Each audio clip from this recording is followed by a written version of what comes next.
Today we're going to cover some fundamental principles of Krav Maga. First and foremost is simultaneous defense and attack. Of course, if you can avoid a situation, you avoid it. If you see confrontation coming your way, do the practical thing, get out of there. But if I do have to react, I'm going to defend and attack simultaneously or near simultaneously.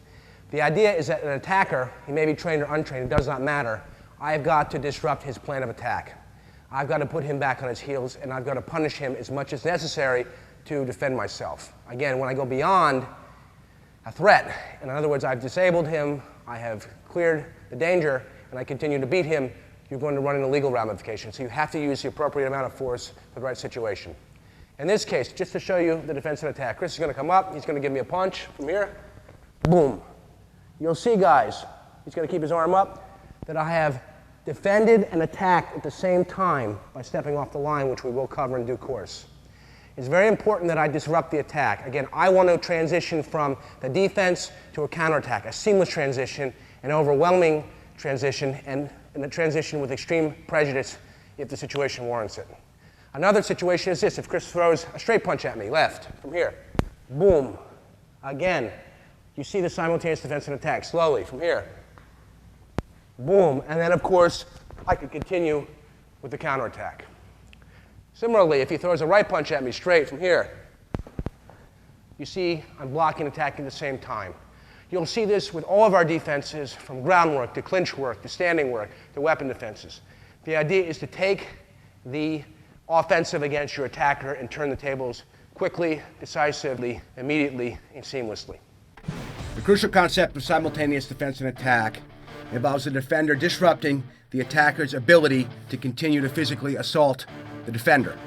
In other words, you're delivering a combative or series of combatives to Retsev, continuous combat motion, targeting whatever vulnerable anatomy you can target effectively to disable the attacker and preclude his or her ability to continue the physical assault.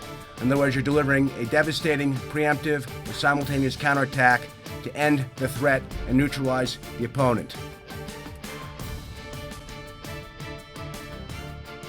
You can also launch a preemptive counter-combative by timing the defense. In other words, launching your defense or your counterattack before the attacker can launch his.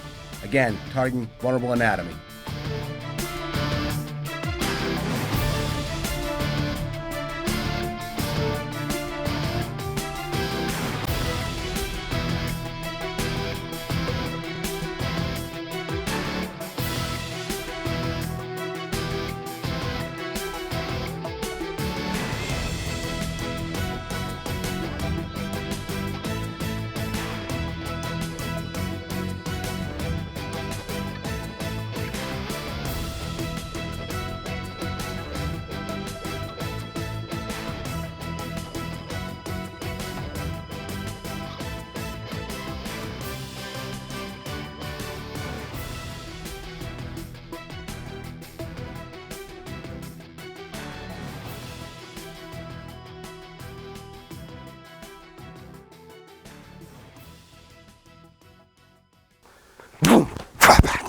I continue the counterattack. Keep counterattacking.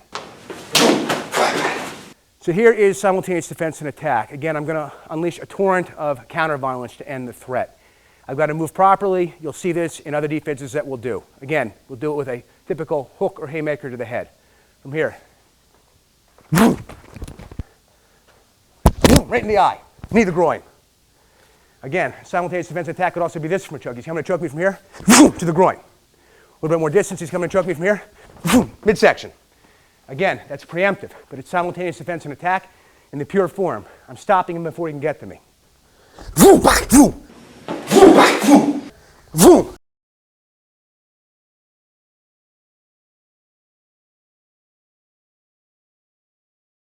give you guys perspective on self-defense versus fighting. Again, the self-defense set of a -5 or an ambush, 5 elements of an ambush. Most importantly, I'm unaware, and he thinks he can get the advantage and win. So again, your techniques. If I'm standing here texting whatever it is, he gives me a hook punch from here, I can see it and I attack. But if it's a fight from here, now I'm prepared. I'm in the zero or the positive from here. He may give me a hook, he may not. But whatever he's going to do, I can go on the offensive. Boom! Groin. Or if it's opposite leg, because when he moves from here, I've already made a plan to take him out. So again, the difference between fighting and self-defense is that you're caught unaware, and that's where your tactics are going to be employed. Fighting, sparring, your tactics are going to go out the window. It turns into combatives. It turns into your counterattack mostly. Yeah, you can defend. We'll play like this nice, okay? Here. Again, there's no tactics here. I mean, I could, he's giving me a punch from here. Stopping. Whatever it may be, we're playing. Play fighting game.